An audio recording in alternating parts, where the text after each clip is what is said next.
Whatever you need to do. Every institution does three things. And that's why I always said to you about the Grammys being an institution. Every institution does three things. One, it controls access. Two, it controls distribution. And three, it controls the measurement system. This is what power structures do. In music, labels historically controlled the radio, retail placement, media coverage, award nominations, chart submissions, distribution logistics. This is historical fact.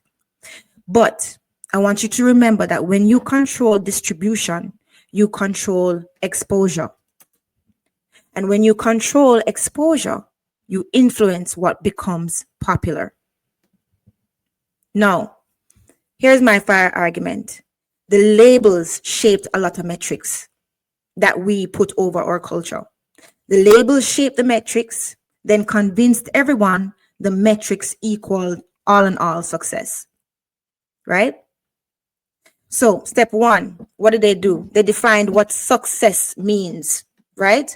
Major labels historically controlled, as I said before, the press relationships, the award show influence, the marketing budgets, the shelf space, the distribution, and the radio play. You can look it up if you don't believe me, right? So because they control the distribution channels, they also controlled what got visibility, right?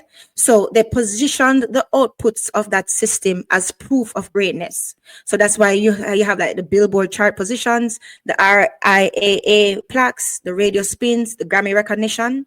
So the industry basically said to everybody, if it charts high, it's important. But listen, what did I just say? Think about it.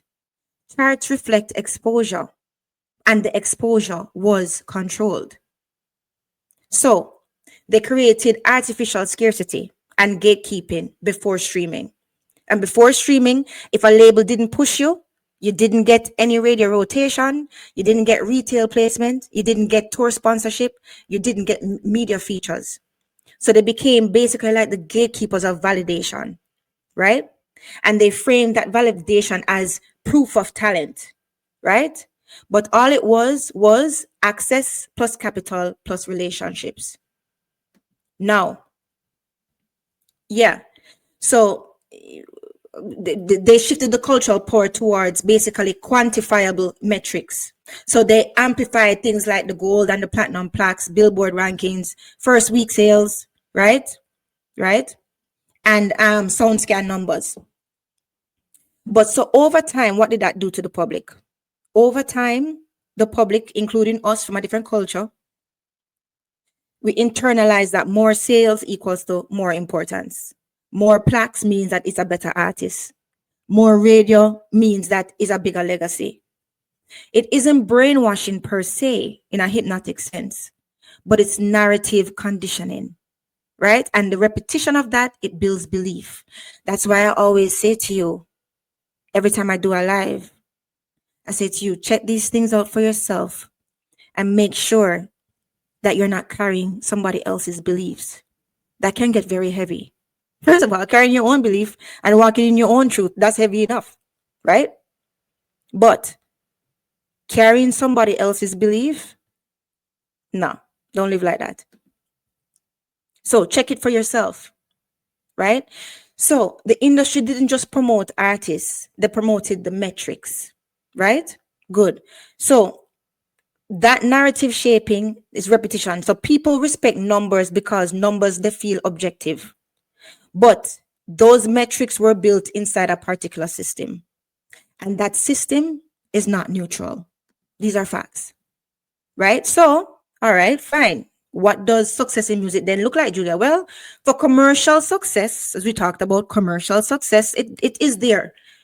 We can't just close our eyes and say, oh, we wish. This is what it is. We're just dealing with the facts. Commercial metrics is charts, certification, awards, first week sales. Cultural success, though, that shows up in arena loyalty, movement identity, fan mobilization, and longevity. These are facts. Right? Good.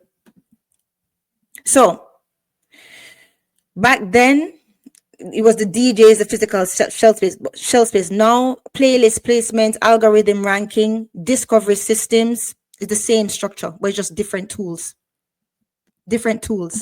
right? And for the algorithm economics that we were talking about, platforms reward, engagement rate. We all know that. Completion percentage. We all know that even with YouTube, skip control and early velocity, right? Now,